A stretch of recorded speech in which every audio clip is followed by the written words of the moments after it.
All right, y'all. I saw a clip and it looked like they were about to fight. AB 55 causes mayhem on the assembly floor. Now, what's AB 55? For some very quick context before we get into this video, AB 55 was just passed yesterday. And here's what it is. It says Gavin Newsom signed the first in nation law, first in the nation, which bans districts from requiring school staff to disclose a student's gender identity or sexual orientation to any other person without the child's permission. This includes their parents, with some exceptions, they say. It also requires the State Department of Education to develop resources for families of LGBTQ plus students in grades 7 through high school. The law takes effect in January. Now, just past yesterday, Southern California School District is already suing Gavin Newsom as a result of this law. Now, let's get into the mayhem that took place on the floor, because I'm trying to tell y'all, I watched a little bit of a clip that I saw. Legit looked like they're about to fight. So let's see what's going on. Wilson. Assemblymember Essayli, you are recognized.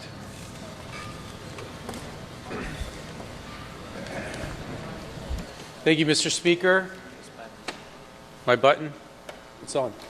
Thank you, Mr. Speaker. I think this bill is everything that's wrong with our politics today. This bill is built on a foundation of disinformation, hyperbole, and fear-mongering. If the reality was as my Democrat colleagues painted, I would agree with you. I'd be standing in support with you. But that's not the reality. So let's for once have an honest intellectual debate about what is happening at our schools and what's happening in this state. So let's have a little lesson on how we got here today. This all started when the California Department of Education, under Superintendent Tony Thurmond, issued guidance to school districts. The question was, may a student's gender identity be shared with parents? And the answer from the Department of Education was that no, because it would violate the student's privacy interests. Okay, for the first time in history, we had someone declare that students have a right to privacy from their parents. That's not in any law, and that's not in any case law. The courts have never held that. In fact, they've held the opposite, that parents have a right to raise and guide their kids. Bro, I'm sorry. You're a child. I don't care from newborn until you're 18. You're a child. You don't have any privacy, bro. You don't have any privacy. Especially, and I'm sure there's a lot of parents watching this video. If there's something that's going on with my child, I would like to know so that I could handle that in the manner that I see fit. And I think this works on both sides. Like, even if you're for this bill, I don't understand, like, if you have a child who's trans, gay, whatever, wouldn't you want to know that information? Like, if you're supportive, let's just say you're supportive, you have a trans child and you're supportive of your child in whatever wacky decision they want to make, wouldn't you want to know that so that you can help support your child even further? On the other side, if you don't support it, you have a right to know that, because that is still a child. What privacy do they retain from their parents? You know what I'm saying? This is just craziness. Based on this policy, this guidance, school districts implemented what we call secrecy policies. They told teachers, under no circumstances can you share the child's gender preferences with the parent, even if you're referring to them by a new name and gender at school. So teachers were put in a position to lie to parents. They refer to the child as one name, the birth name with the parent, and then a different name in class.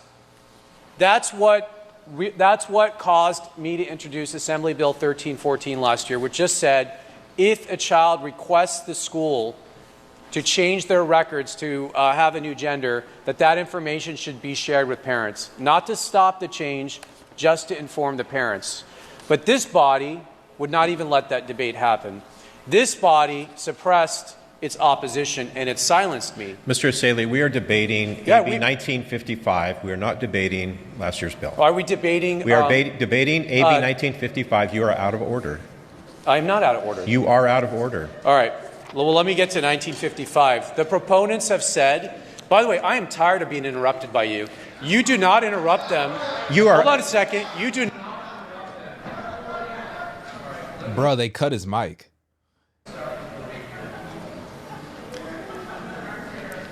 We're going to move on to Mr. Zuber.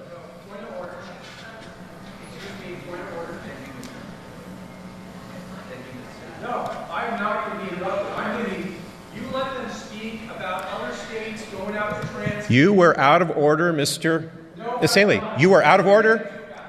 I am not out of order. You're going to have to drag me out of here. I won't have to drag you anywhere. You are out of order, Mr. Essayli. We ask you to have a seat because you were out of order. You were out of order. In what context was he out of order? He was saying that he presented a bill previously that was stating that parents should at least have the right to be notified if their child is transitioning. Not even saying, hey, stop the transition, but no, just saying, hey, if the teacher is referring to a child under some pronoun that is unknown to the parent, then the parent should have the right to know that and to be notified. I think that's perfectly relevant, especially with the current bill that they're talking about, AB 1955. I don't understand why they don't even want to have any dialogue around that topic. It doesn't make any sense. Why even have, Republican and Democrat perspectives if you're not willing to hear out the perspective of each side and consider each side? You want to debate the bill. You were not debating the bill. You were debating a previous bill. You were explaining your displeasure over something that happened that was unrelated to this bill. You are out of order. If you want to debate this bill, I will grant you that privilege. But if you persist, we may just ask you to leave. Mr. Speaker, with all respect, the proponents have said they introduced this bill because of what school districts did in California in response to my bill. Mr. Essayli, you are talking again about your bill. We are not debating your bill. Your bill is not in order. So I don't know if you heard that, but he was saying the whole reason why we're talking about AB 1955, which is the one that just got passed, is because it was a response to the bill that he was trying to pass that was declined.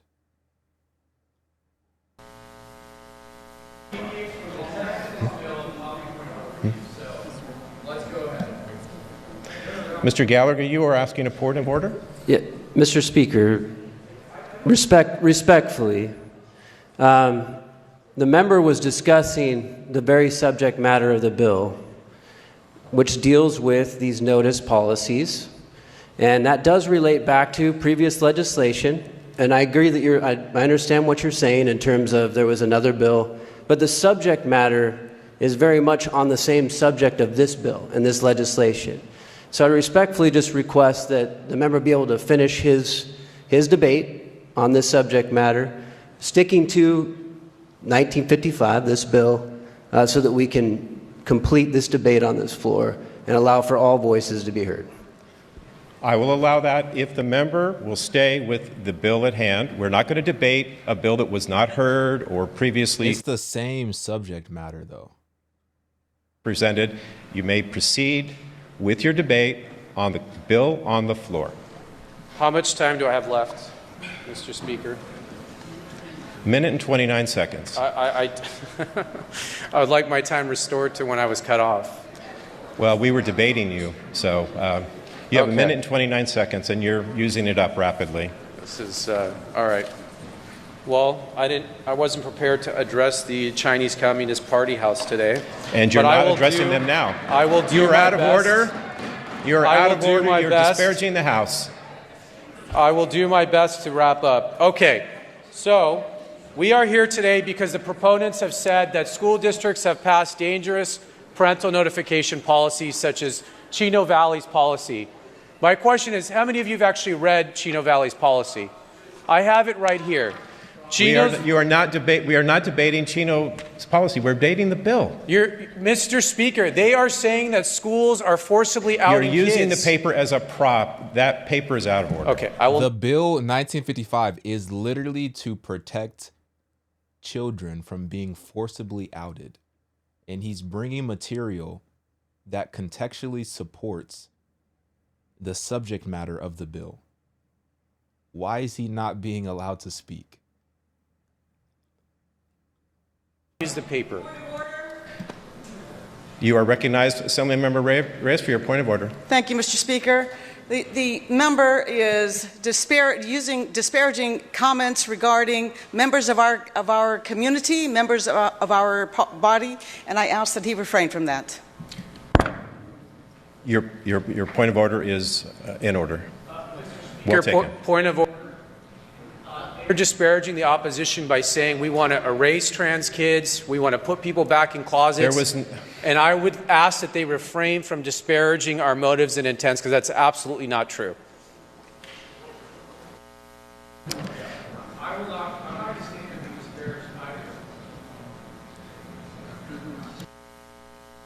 They were not disparaging you. They were not disparaging your colleagues. Assemblymember Wilson, you are recognized for your point of order. Thank you. Just like to note that there was a disparaging comment made that facts that were stated by me, specifically quoted by the member, were inaccurate.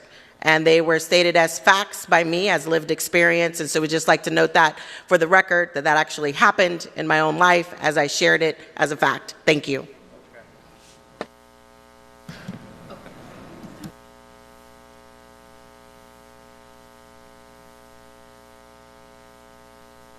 My feelings are hurt, so stop letting him speak. That's what it sounds like to me. He hurt my feelings, cut his mic.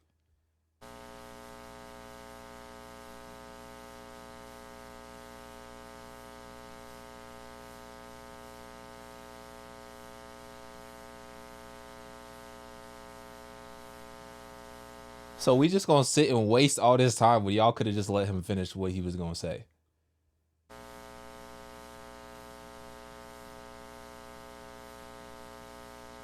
Okay, your point of order, Assemblymember Wilson, was well taken. Was it? We're going to move on to Mr. Zuber now. I believed you used that up, Mr. Essayli. We're moving on to Mr. Zuber. Your point of order is not well taken. It's not debatable. You do not. Your point of order is not well taken. Is not debatable. We're moving on to Mr. Zuber. Point of order is... I have ruled. We are moving on. That is in order. That takes a second. There's a second by Mr. Gallagher. There's appealing the ruling of the chair.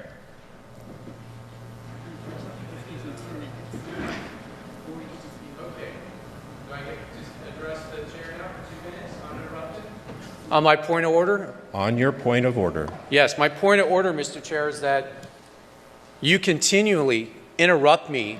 Mr. Essayli, you are out of order now. You are now disparaging the chair. I am overruling. You are out of order. I am appealing your ruling. This is not debatable. I am appealing your ruling. You are out of order. I appeal your ruling. We'll do this all day. Oh my gosh. Oh my gosh.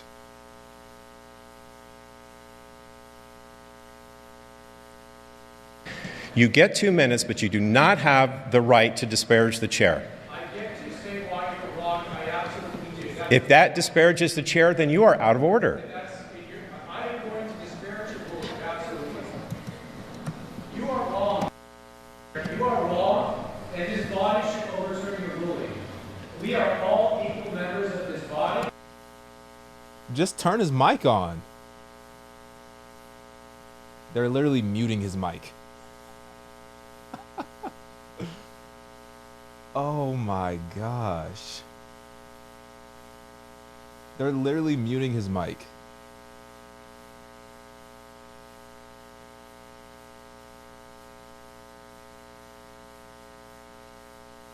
Is this what we're doing in California? Why are they so sensitive is my question. Why are they so afraid to engage in conversation?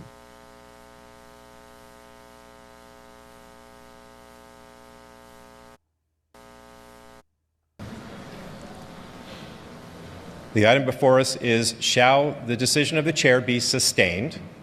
The chair is asking for an aye vote. Mr. Essayli is asking for a no vote. I'll ask the clerk to open the roll. Okay, wait.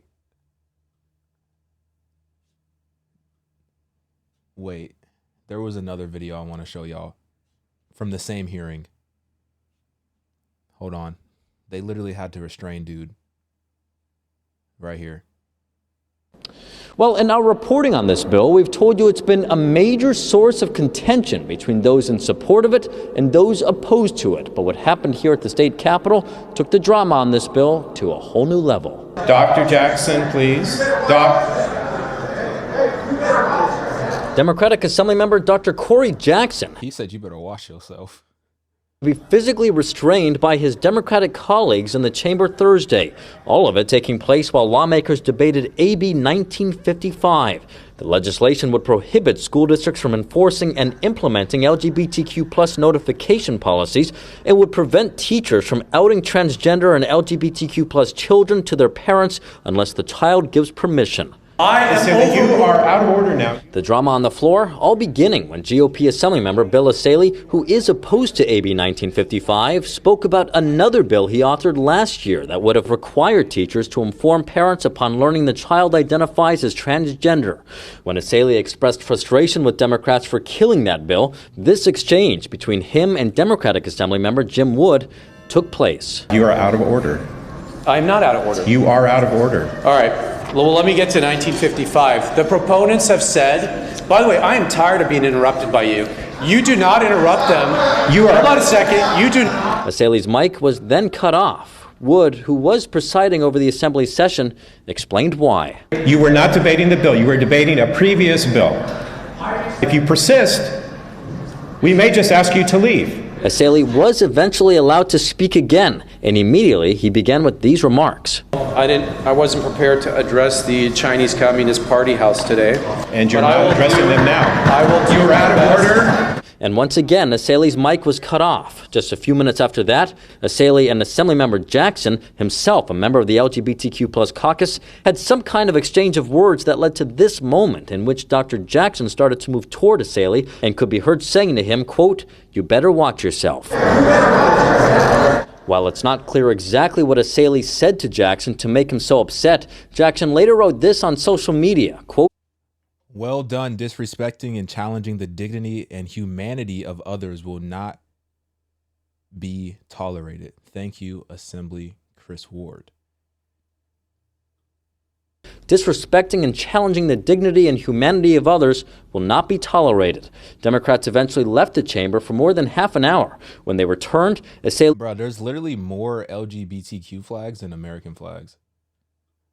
Once again able to speak on the bill, and normal debate on it resumed. Essayli sharing this. We do not believe that the government, the schools, have any authority to withhold information from parents at all, period. But in the end, all those vote who desire to vote. The bill passed 60-15. Assembly Democrats gathered around AB. There's more LGBTQ flags than American flags. Just think about that for a second. 1955 author Chris Ward, as he shared some final words about why he believes the bill will make a difference. I know what it's like to face coming out. I know what it's like to have others target you, question you, and deny you. And we told trans youth that felt under attack that we had their back, and we meant it. And we are here today to send this bill to the governor. And when asked if there may be any disciplinary action for those involved in what happened here, Assembly Speaker Robert Rivas did not give a definite yes or no, but did express gratitude the Assembly was able to carry on with its business. Yeah, so now it's a law, as we already read. I saw this video on TikTok. I think this is a Democrat perspective, but I think she's in opposition to it. Let's watch it. Hello. Good afternoon. My name is Arian Adamchikova, and I live in San Francisco. I'm a progressive Democrat, and I have been a CTA high school teacher for 22 years. I am a lifelong LGB activist. I am a mother of a formerly trans-identified son. 10 years ago, no students identified as transgender. Now, every class has at least a few students who identify as something other than their own sex. That's pretty wild. Is that a fact? Every class? Starting from what grade? So if I go and look in every class, there's going to be a few that identify as some sort of different gender or different, what the, and this here's the thing. Y'all are creating this appetite in the school, and then you're passing laws to prevent parents from having the opportunity to intervene in that same appetite that you've created for the children to want to go and experiment in this way. You're causing this confusion in the classroom. You're causing it. And now you're trying to protect your quote unquote right to cause that confusion and not have the parents know what's happening in the classroom. Son's trans identity was a result of anxiety, loneliness, and hold on. Son's trans identity identify as something other than their own sex. My son's trans identity was a result of anxiety, loneliness, and too much time on the internet, like so many other youth. Sadly, these children who reject their sex believe that they were born wrong and dissociate with their natural bodies, which results in a downward spiral of their already fragile mental state. We as teachers are told, trained, mandated to accept the child's pronouncement at face value and keep this secret from parents. We game the students' records to automatically change names and pronouns depending upon the recipient and lie to parents. Senators said teachers do not want to be the gender police. That is true. Teachers also do not want to be liars or co-conspirators in the social transition of students. Parents should be trusted to make decisions for their own kids. We should not be making an assumption of guilt about parents when it comes to their own children. Teachers should nurture, not obstruct, the parent-child bond. Teachers are evaluated on how well we value and respect students' families and their role. AB 1955 obliterates that mutual respect. Wow. The Senate was filled with coming out stories, and the bill's author erroneously equates coming out as gay to the adoption of a transgender identity. Being gay carries no chance of irreversible medicalization to fit a sense of self, nor does it require active deception by schools. Your time is up. Please wrap up. In children, trans ideation is almost always accompanied by other serious mental health issues. Secrecy from parents is not the answer. This Please bill wrap will up. only hurt children. Thank you. Vote no, and thank you. Wow. I wasn't expecting her to say that.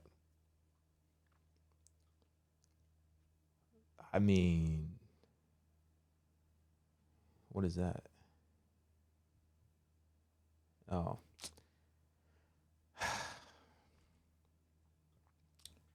Well, let me know what y'all think, man. First of its kind. Hold on, let me go back to the news article. New York Times. Why do you have to buy the New York Times?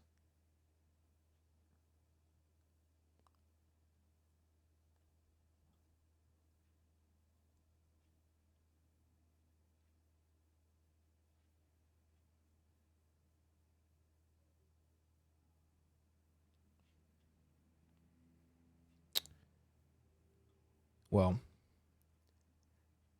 says California becomes the first state to ban student gender notification policies. There you have it, 24 hours ago. Let me know what y'all think. Get in my comments, like this video. I'm out, y'all.